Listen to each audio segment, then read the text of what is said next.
টেকসই স্যানিটেশন এবং পয়ঃবর্জ্য ব্যবস্থাপনার পডকাস্ট সিরিজের আজকের এই পর্বে আপনাদের স্বাগত জানাচ্ছি।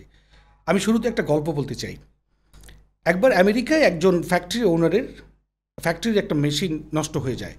সেটা ঠিক করার জন্য উনি আশেপাশে যত মেকানিক আছে উনি তাদেরকে দেখান এবং ঠিক করার চেষ্টা করেন। মেকানিকরা আসেন এবং তারা মেশিনটা পুরোপুরি খোলেন এবং ঠিক করার অনেক চেষ্টা করার পরেও সেটা ঠিক করা যায় না। এরপরে উনি একজন এক্সপার্ট মেকানিকের সন্ধান পান এবং তাকে উনি তখন ডেকে পাঠান। এক্সপার্ট মেকানিক আসে।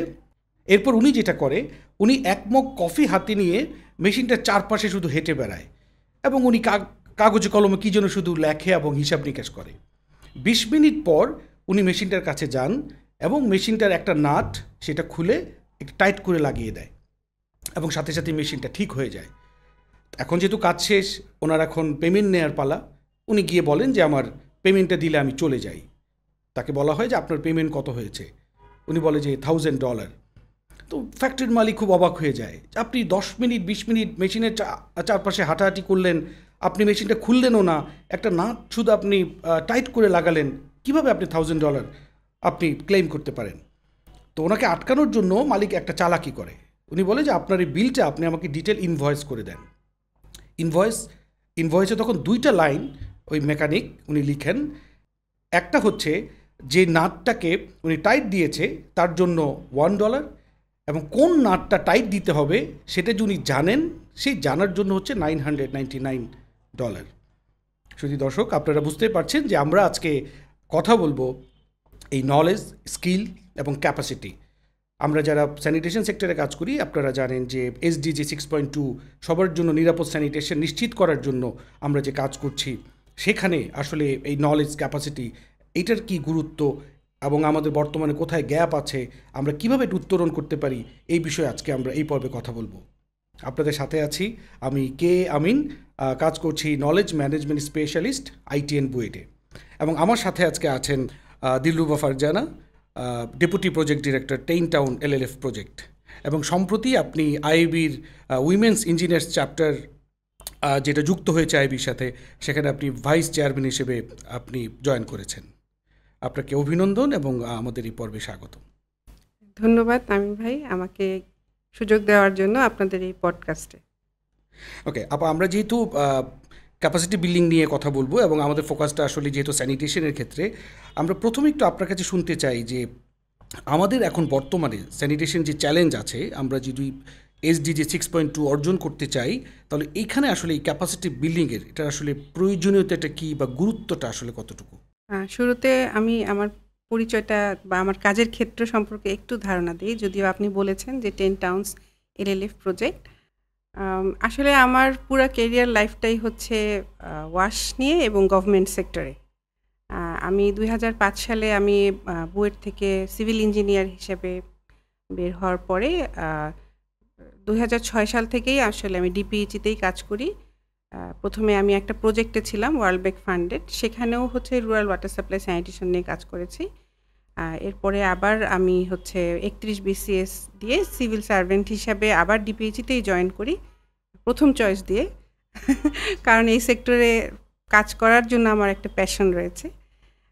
সেই থেকে আজ পর্যন্ত আমি DPEG-র বিভিন্ন ধরনের ওয়াটার সাপ্লাই স্যানিটেশন প্রজেক্টে কাজ করছি। তবে সম্প্রতি আমি বাংলাদেশ সরকারের একটা ফ্ল্যাগশিপ প্রজেক্টে কাজ করছি, যেটা হচ্ছে টেইন টাউনস LLF প্রজেক্ট, যেখানে আমরা 10টি অগ্রাধিকার ভিত্তিক শহরে স্যানিটেশন এবং হাইজিন নিয়ে কাজ করছি এবং এখানে ইন্টিগ্রেটেড ওয়েস্ট ম্যানেজমেন্ট, অর্থাৎ বোথ ফেকাল স্লাজ এবং সলিড ওয়েস্ট নিয়ে আমরা ইন্টিগ্রেটেড ওয়েস্ট ম্যানেজমেন্ট মিউনিসিপ্যালিটি লেভেলে সাস্টেইনেবলভাবে এস্টাবলিশ করার চেষ্টা করছি। যে প্রকল্পটি বাংলাদেশের 10টি প্রায়োরিটি টাউনে কাজ করছে এবং ইনক্লুসিভ এবং ইন্টিগ্রেটেড স্যানিটেশন হাইজিন নিয়ে কাজ করছে। এটি department of public health engineering এই প্রকল্পটি বাস্তবায়ন করছে। স্থানীয় সরকার বিভাগ, স্থানীয় সরকার পল্লী উন্নয়ন এবং সমবায় মন্ত্রণালয়ের আন্ডারে। খুব ভালো, আসলে আমার সাথে প্রশ্নটা খুবই রিলেভেন্ট, কারণ আমি এমন একটা প্রকল্পে কাজ করছি ডেপুটি প্রজেক্ট ডিরেক্টর হিসাবে, যেটা বর্তমানে বাংলাদেশ সরকারের একটি ফ্ল্যাগশিপ প্রজেক্ট। সাধারণত ডিপিএজি অনেক পুরানো একটা প্রতিষ্ঠান। 1936 সাল থেকে ডিপিএজি ওয়াটার সাপ্লাই নিয়ে কাজ শুরু করে। পরবর্তীতে স্যানিটেশনও অনেক গুরুত্ব সহকারে বিভিন্ন প্রজেক্টের মাধ্যমে যুক্ত হয়। তবে ট্র্যাডিশনালি ডিপিএইচই কিন্তু ওয়াটার সাপ্লাই স্যানিটেশন দুটোকে একসাথে নিয়ে প্রজেক্টগুলো হয়।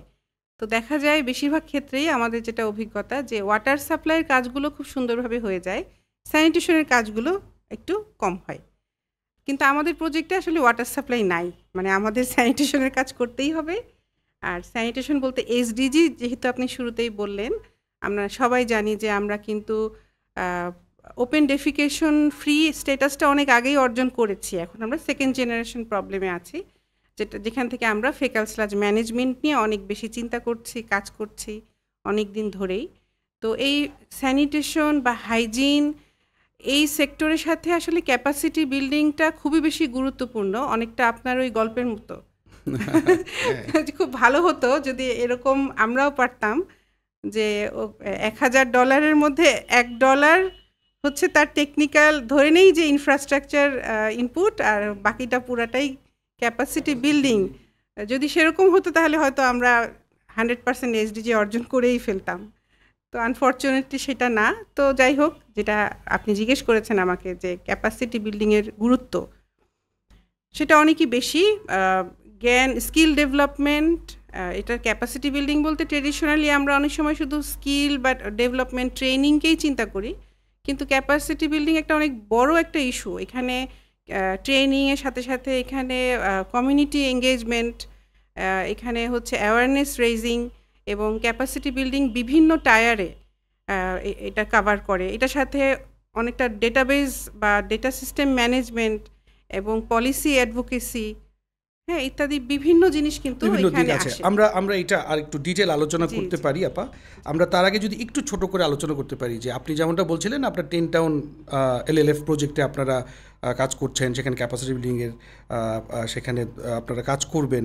তো আমি জানতে চাই যে এখন আপনি অন্যান্য যে সরকারি প্রজেক্টগুলো আছে সেখানে আসলে আপনি মানে গ্যাপটা কোথায় দেখেন, যে ক্যাপাসিটি বিল্ডিং এইটাকে আসলে কতটুকু গুরুত্ব দিয়ে প্রজেক্টটা ডিজাইন করা হয়? আমি যদি আমার ডিপার্টমেন্টের কথা বলি, প্রজেক্ট ডিজাইনটা হচ্ছে আমরাই করি মূলত। প্রজেক্ট ডিজাইনটা আমরা করে এটা কিন্তু একটা প্রপার চ্যানেলে এটা প্রজেক্টটা অ্যাপ্রুভালের দিকে যায়। তো ইদানিং ক্যাপাসিটি বিল্ডিংটা যে আসলে এই ওয়ার্ক সেক্টরের জন্য খুবই গুরুত্বপূর্ণ এটা বুঝে লোকজন, সরকারি লোকজনও বুঝে। অ্যাটলিস্ট আমরা যেহেতু ইমপ্লিমেন্টিং এজেন্সি, আমরা কিন্তু ক্যাপাসিটি বিল্ডিং প্রত্যেকটা প্রজেক্টের মধ্যেই রাখি। হয়তো আরও বেশি প্রয়োজন, কিন্তু একটা লেভেলে গিয়ে আমাদের উপরে যারা আছেন, যারা অ্যাপ্রুভিং অথরিটি, হয়তো বিভিন্ন পরিকল্পনা মন্ত্রণালয় বা আমাদের মন্ত্রণালয়, বিভিন্ন জায়গায় গিয়ে অনেক সময় এটার গুরুত্বটা একটু কমে আসে। তো আমি মনে করি আসলে ক্যাপাসিটি বিল্ডিংটা অনেক টপ লেভেল থেকেই হয়ে আসা উচিত।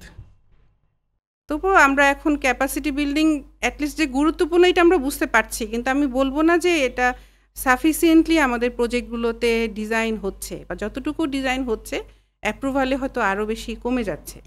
আরও মজার বিষয় হচ্ছে যতটুকু আমরা পাচ্ছিও অ্যাপ্রুভাল, হয়তো ইমপ্লিমেন্টেশনের সময় যেটা হয় যে বাংলাদেশে আসলে প্রজেক্টের সাকসেস দেখা হয় ফিনান্সিয়াল প্রোগ্রেস দিয়ে। হ্যাঁ, এবং এটা তো খুব স্বাভাবিক। যেমন আমার প্রজেক্টে ইনফ্রাস্ট্রাকচারের অংশটা অনেক বেশি, যদি আমি in terms of financial progress চিন্তা করি।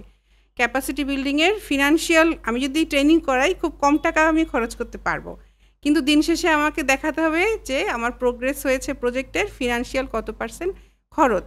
খুব স্বাভাবিক, আমার নিজের মনোযোগটাও কিন্তু ইনফ্রাস্ট্রাকচারের দিকেই চলে যায়। এটা একটা চ্যালেঞ্জ আমাদের জন্য। তাহলে আপনার কথা থেকে যেটা বোঝা গেল যে এখানে একটা গ্যাপ আছে, যেটা হচ্ছে যে টপ টায়ারে তাদের হয়তো তাদের একটু অ্যাওয়ারনেসের গ্যাপ আছে, যে তারা হয়তো জিনিসটা অনুধাবন করে না। এখন আপনারা যখন প্রজেক্ট ডিজাইন করেন, যেমনটা আপনি বলছিলেন যে ডিজাইনটা আপনারা করেন, আপনারা কি সেখানে আসলে অ্যাডিকুয়েট বাজেট বা অ্যাডিকুয়েট ম্যান পাওয়ার রাখেন কি না? যে আপনি যেমন ইনফ্রাস্ট্রাকচারের কথা বললেন যে আপনি এফএসটিপি তৈরি করবেন, আপনি এফএসটিপি তৈরি করলে আপনার প্রজেক্টের আপনার ফিনান্সিয়াল প্রোগ্রেসও ভালো হবে, বার্ন রেটও ভালো হবে, কিন্তু এফএসটিপিটা আপনি যাদেরকে দিয়ে আসলেন তারপরে তারা সেটা কীভাবে চালাবে, কীভাবে এটা মেনটেন করবে, সাস্টেনেবল করবে, সেই ক্ষেত্রে আপনারা কোনো বাজেট, কোনো প্ল্যান আপনারা রাখেন কি না? এটা আসলে খুবই গুরুত্বপূর্ণ একটা পয়েন্ট আপনি যেটা বললেন, কারণ এইটা আমরা এখন অ্যাটলিস্ট আমরা সবাই কিন্তু বুঝতে পারছি যে ইনফ্রাস্ট্রাকচার করে ছেড়ে দিয়ে আসলে আসলে এটা সাস্টেনেবল হয় না, খুব কম এটা সাস্টেনেবল হওয়ার রেটটা।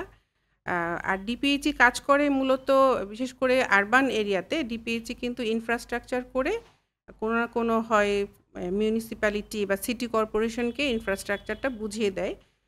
বোঝানোর আগে হয়তো 1 বছর 2 বছর ওএনএম বা capacity building, hands on training এগুলো চলে, কিন্তু আলটিমেটলি এটা কিন্তু মিউনিসিপ্যালিটি বা সিটি কর্পোরেশন সেগুলোকে অপারেট করে। সেক্ষেত্রে আমরা চেষ্টা করি যে প্রজেক্ট চলাকালীন সময়েই যেন আমরা মিউনিসিপ্যালিটির প্রত্যেকটা টায়ারে আমরা যেন পর্যাপ্ত ট্রেনিং দেই বা পরবর্তীতে ট্রেনিং ম্যানুয়ালগুলো তাদেরকে দেই। তবে এখানে আসলে আরও অনেক বেশি ইনপুট দেওয়া প্রয়োজন বলে আমি মনে করি। ওকে, আমরা আপনি যেমনটা বললেন যে আপনারা প্রজেক্ট ডিজাইন করার সময় আপনারা পর্যাপ্ত বাজেট রাখার চেষ্টা করেন।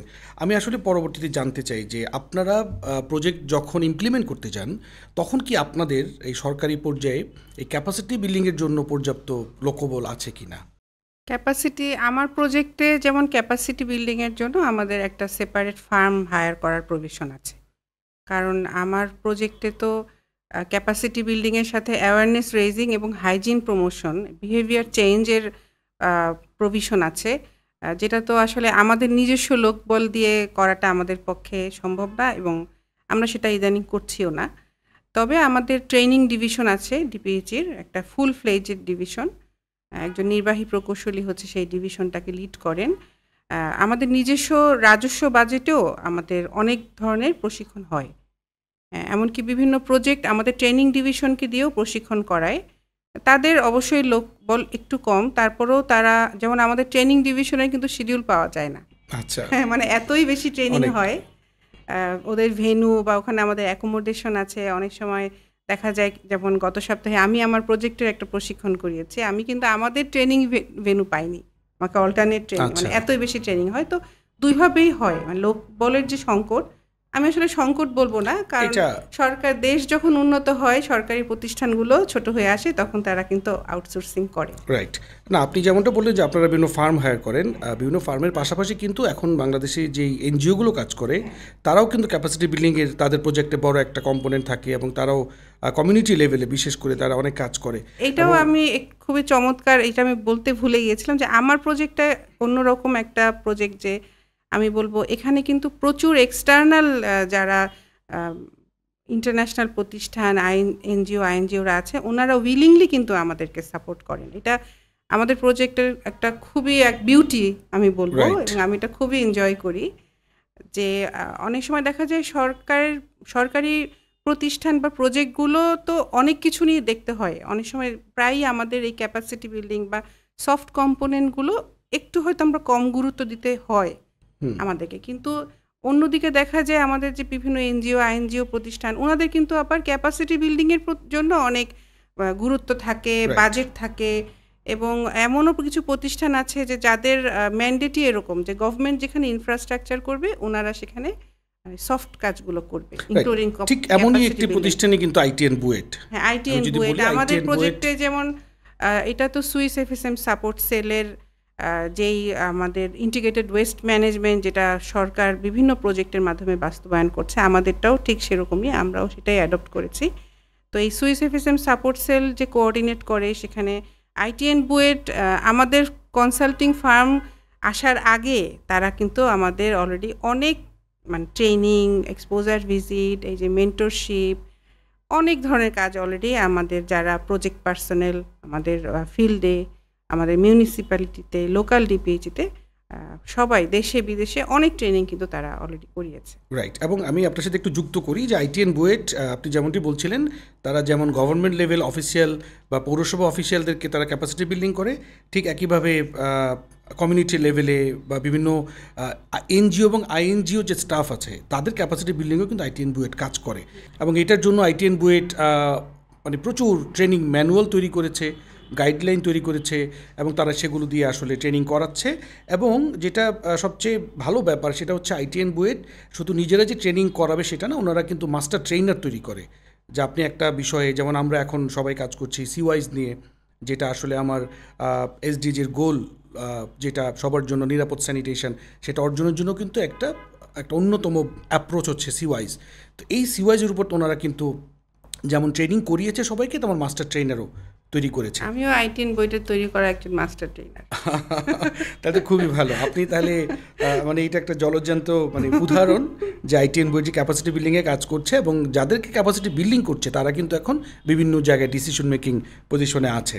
ওকে, আমরা যেমনটি আপনি বলছিলেন যে আপনারা বিভিন্ন এনজিও আইএনজিওর মাধ্যমে আপনারা যখন প্রজেক্টে তারা ক্যাপাসিটি বিল্ডিং করে, আপনারা সেখানে ইনফ্রাস্ট্রাকচার তৈরি করছেন এবং পরবর্তীতে সেখানে ক্যাপাসিটি বিল্ডিংয়ের জন্য অন্য কেউ কাজ করছে। তো আমার যেটা জানার বিষয় যে আপনারা যখন আমি যদি ধরি যে একটা এফএসটিপি অথবা একটা পাবলিক টয়লেট, আপনারা সেটার হার্ডওয়্যার কম্পোনেন্ট আপনারা করে দিলেন, হয়তো 1 বছর 2 বছরের জন্য আপনারা কিছু অপারেশন মেনটেন্যান্সের ট্রেনিং দিয়েছেন বা আপনারা কিছু টাকাও দিয়েছেন তাদের, কিন্তু তারপর সেটা সিটি কর্পোরেশন বা পৌরসভা তারা সেটাকে টেক ওভার করে এবং সেটা তারা পরিচালনা করে। এরপরে আসলে আপনাদের এখানে মনিটরিংয়ের জায়গাটা মানে যদি একটু বলেন যে আপনারা ক্যাপাসিটি বিল্ডিং করার পর তারা ঠিকভাবে পরিচালনা করছে কি না, এবং যেহেতু পৌরসভারও মানুষ আসলে তারাও চেঞ্জ হয়ে যায়, তো যে নতুন মানুষগুলো আসে তাদের ক্যাপাসিটি বিল্ডিংয়ে যেহেতু আপনার এখন প্রজেক্ট নাই, আপনি এখন সাপোর্ট হয়তো করছেন না, এইটা আসলে কিভাবে হয়, এই ট্রান্সফারটা কিভাবে হয়? আমি নির্দ্বিধায় স্বীকার করব যে এখানে আমাদের একটা বড় গ্যাপ রয়েছে। গ্যাপের কারণ প্রথম থেকে যদি আমি বলি যে পলিসিগত দিক থেকে, যে ডিপিএইচই আসলে ইনফ্রাস্ট্রাকচার হ্যান্ডওভার করার পরের যে অংশটা, হয়তো ওএনএম অপারেশন অ্যান্ড মেনটেন্যান্সের কোনো ম্যান্ডেট আমাদের নেই, তবে আস্তে আস্তে পলিসিগুলোতে কিন্তু আসছে।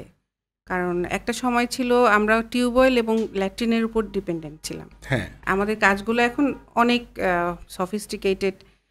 ওই সময়ের জন্য হয়তো এটা ঠিক ছিল যে আমি টিউবওয়েল করে বা একটা ল্যাট্রিন করে লোকালিটিকে হ্যান্ডওভার করলাম, তারা সেটা অপারেট করলো। কিন্তু এখন কিন্তু আমরা অনেক বিভিন্ন ধরনের ওয়েল ম্যানেজড স্ট্রাকচারের দিকে যাচ্ছি। সেক্ষেত্রে আমাদের সরাসরি আসলে আমাদের জনবল বা আমাদের কোনো ম্যান্ডেট বা ফান্ড ওরকম কিছু নাই। তবে আমাদের যেহেতু ফিল্ড পর্যায়ে আমাদের অফিস রয়েছে একেবারে আমাদের উপজেলা জেলা পর্যায়ে, এবং আমি যেটা দেখেছি পৌরসভা বা মিউনিসিপ্যালিটির সাথে আসলে আমাদের জেলা অফিসের বা সদর উপজেলার একটা সম্পর্ক থাকে, এবং তারা এটা জানে যে টেকনিক্যাল এক্সপার্ট হচ্ছে ডিপিএইচি। হ্যাঁ, তো তাদের যদি পৌরসভা কোনো সমস্যায় পড়ে, হয়তো কোনো টেকনিক্যাল প্রবলেম বা ক্যাপাসিটি বিল্ডিংয়ের প্রয়োজন হয়, তারা কিন্তু ডিপিএইচির সহায়তা নেয়। কিন্তু এটা সাফিসিয়েন্ট বলে আমি মনে করি না। এটা আমাদের খুব মানে ওয়েল রেইজড একটা ইস্যু। আমাদের ডিপিএইচি বলেন বা ওয়াশ সেক্টরে হয়তো আপনিও জানেন যে এখানে একটা প্রয়োজনীয়তা রয়েছে ডিপিএইচির একটা regular monitoring, including capacity building, অন্যান্য ডেটা ম্যানেজমেন্ট বা ওএনএমগুলো আসলে পরবর্তীতে মিউনিসিপ্যালিটিগুলো বা কমিউনিটিগুলো কীভাবে অপারেট করছে, কীভাবে ওটার থেকে ফিডব্যাক নিয়ে আসা, এই জায়গাটাতে আমাদের একটু গ্যাপ আছে। আমরা এমডিজি পিরিয়ডে যেটা করেছিলাম যে স্যানিটেশনে আমরা তখন এনশিওর করার চেষ্টা করেছিলাম যে সবার জন্য একটা করে টয়লেট হয়, মানে খোলা জায়গায় মলত্যাগটা যেন বন্ধ হয়। সেটা বন্ধ হয়েছে, বাংলাদেশ অভূতপূর্ণ সাফল্য অর্জন করেছে সেক্ষেত্রে। কিন্তু এরপরে আপনি শুরুতেই বলছিলেন যে এখন সেকেন্ড জেনারেশন প্রবলেম যেটা শুরু হয়েছে, ফিকাল স্লাজ ম্যানেজমেন্ট, যে টয়লেটগুলো হলো এটার আসলে যেই স্লাজটা সেটাকে আমরা কীভাবে ম্যানেজ করব। তো এইটার ক্ষেত্রে আমরা যেটা দেখতে পাই, আপনি যেটা নিজেও স্বীকার করলেন যে আপনারা ইনফ্রাস্ট্রাকচারটাকে বেশি গুরুত্ব দেন, এবং অলরেডি কিন্তু ডিপিএইচি গুরুত্ব দেই, মানে আমাদের ম্যান্ডেটের বাইরে আমরা সরকারি প্রতিষ্ঠান আসলে কাজ করতে পারি না। রাইট, ওখানে আপনাদেরও আসলে কিছু সীমাবদ্ধতা আছে। আমাদের যখন ইনস্ট্রাকশন আসবে, সেটআপ তৈরি হবে, ম্যান পাওয়ার হবে, বাজেট হবে, তখন আমরা করতে সেটা বাধ্য হব। রাইট, মানে আপনাদেরও কিছু সীমাবদ্ধতা আছে, প্রাতিষ্ঠানিক সীমাবদ্ধতা। তো ওইটাকে ওভারকাম করার জন্য মানে আসলে এইখানে আপনারা যেহেতু আপনাদের ম্যান্ডেটে সব কিছু থাকে না, এখানে কিভাবে প্রাইভেট সেক্টর বা আইএনজিও এনজিও বা আপনি যেমনটা বললেন কোনো ফার্ম, এদেরকে কিভাবে আসলে এঙ্গেজ করা যায় যেন আপনাদের যখন কাজ শেষ হবে তারা যেন এটাকে কন্টিনিউ করে? এটাও আসলে আমাদের আপনারা জানেন যে সরকারি ক্রয় ব্যবস্থাপনা এটা একটা খুব বড় একটা আমরা যারা সরকারি কর্মকর্তা, আমাদের কাজের বেশিরভাগ অংশই কিন্তু ক্রয় ব্যবস্থাপনা। হ্যাঁ, তো সেই ক্রয় ব্যবস্থাপনাও এখানে অনেক ধরনের প্রসেস আছে। আমাদের পাবলিক প্রকিউরমেন্ট আছে, আবার আমাদের হচ্ছে বিভিন্ন ডোনার প্রতিষ্ঠানের যেমন এডিবি, তারপর Islamic development bank, world bank, ওনাদেরও কিছু আলাদা আলাদা প্রকিউরমেন্ট গাইডলাইন আছে। আনফর্চুনেটলি আসলে আমরা ওই গাইডলাইনের বাইরে আমরা কাজ করতে পারি না। হ্যাঁ, যেমন যেটা ফার্ম নিয়োগ করারও কিন্তু খুব লেন্দি একটা প্রসেস আছে। হ্যাঁ? তো সেইভাবে ওই প্রসেস মানে আমি আমার যতই প্রয়োজন হোক না কেন, আমি আমার পলিসির বাইরে কখনোই আমি যেতে আপনি পারবো না। পারবেন না। তবে ইদানিং যেমন আমাদের ডিপিএইচির কিছু, কিছু প্রজেক্টে কিন্তু সরাসরি পাবলিক প্রাইভেট পার্টনারশিপ আ এই অ্যাপ্রোচে কাজ করার চেষ্টা করা হচ্ছে। এছাড়া ডিপিএইচিতে যে সুইস এফএসএম সাপোর্ট সেল আছে, উনারা কিন্তু একটা ন্যাশনাল কোঅর্ডিনেশনের কাজ করছেন খুব স্ট্রংলি। আ হয়তো উনারা লিঙ্ক করার চেষ্টা করেন। কিন্তু সেরকম সরাসরিভাবে করার জন্য আমাদের ওরকম ব্যাপকভাবে আসলে আমরা এখনো করতে পারছি না। তবে এদিকে আস্তে, আস্তে সরকার কিন্তু গুরুত্ব দিচ্ছে। হয়তো আগামীতে আরো বাড়বে এ ধরনের প্রাইভেট ইয়েগুলোকে ইনক্লুড করা আমাদের এই ক্যাপাসিটি বিল্ডিং এ। রাইট। আমরা আশা করি এটা বাড়বে এবং এটা বাড়া উচিত, কারণ আদারওয়াইজ আমরা যত ইনভেস্টমেন্ট করছি, আমরা এখন ইনভেস্টমেন্ট করছি, এটা আমরা সুফল এখন পাচ্ছি, 5 বছর পরে দেখা যাচ্ছে এগুলোও সব নন ফাংশনাল হয়ে যাচ্ছে। আমি ওই 5 বছরকে আবার নতুন ইনভেস্টমেন্ট করছি, আবার নতুন হার্ডওয়্যার দিচ্ছি। এমনকি আমার প্রজেক্টের একটা বড় অংশই কিন্তু সার্ভিস মডেল বা বিজনেস মডেল ডেভেলপ করা।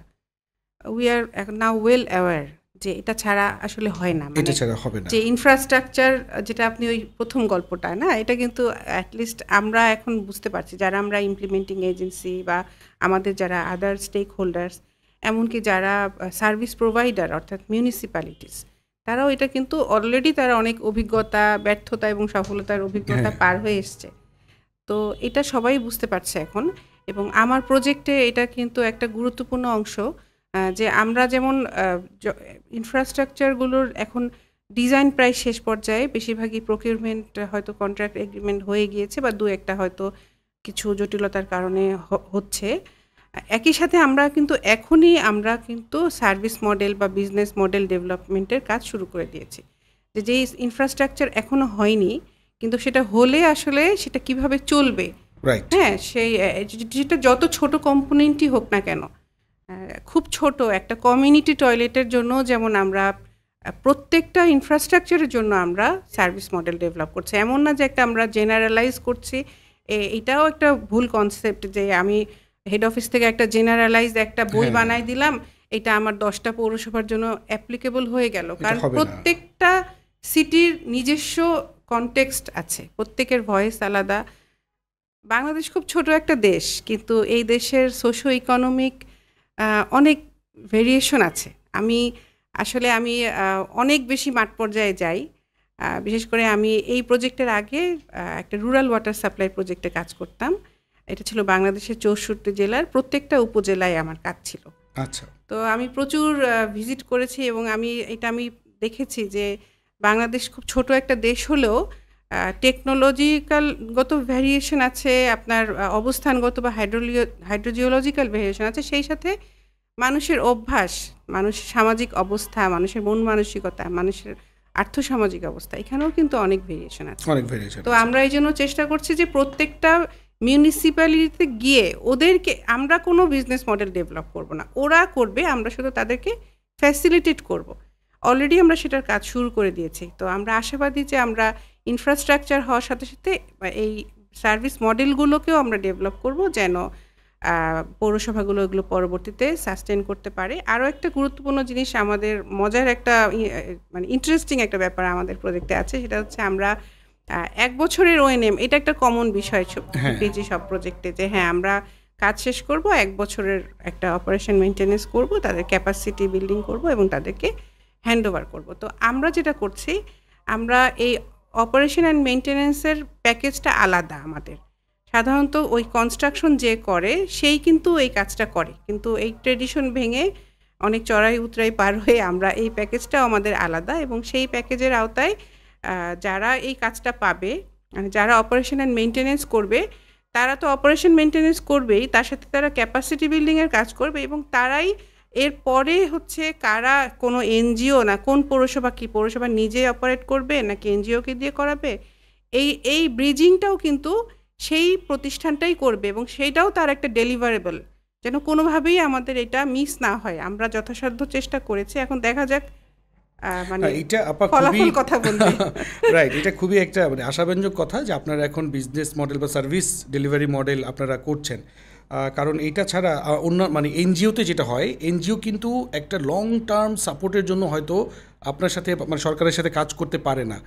এনজিওর কাজই তার একটা মডেল আপনাকে দেখাচ্ছে যে এই জিনিসটা, আমি যদি বলি পাবলিক টয়লেটের কথা, যে পাবলিক টয়লেট হতে এনজিওরা তৈরি করে তার একটা সার্ভিস ডেলিভারি মডেল আপনাকে দেখাচ্ছে। তা আপনাকে হয়তো পৌরসভাকে তখন তার পাবলিক টয়লেটের জন্য মডেল তৈরি করতে হবে।